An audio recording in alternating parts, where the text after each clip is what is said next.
কৃষিকাজ সরকার একটি গুরুত্বপূর্ণ সিদ্ধান্ত নিয়েছে কৃষকদের ভাগ্য উন্নয়নের জন্য। এই কৃষি কার্ডের মাধ্যমে কৃষক 10টি সুবিধা পেতে যাচ্ছে।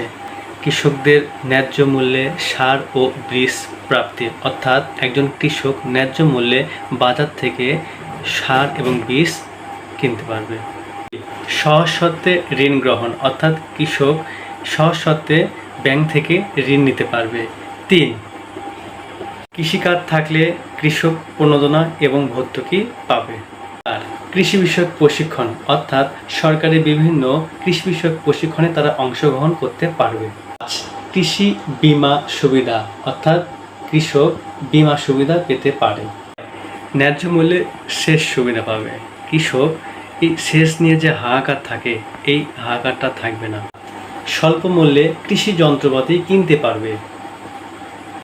মোবাইল ফোনে আবহাওয়ার খবর এবং বাজারের বর্তমান অবস্থা কেমন সেই বিষয়ে সম্পূর্ণ ধারণা পাবে। কীভাবে ফসলের রোগবালাই দমন করতে হয় সেই বিষয়ে বিস্তর পরামর্শ পাবে। 5 নম্বর সুবিধা, কৃষক ন্যায্য মূল্যে তারা কৃষি পণ্য বিক্রয় করতে পারবে। নতুন নতুন কৃষি বিষয়ক পরামর্শ পেতে আমার পেজকে ফলো করুন। ধন্যবাদ সবাইকে।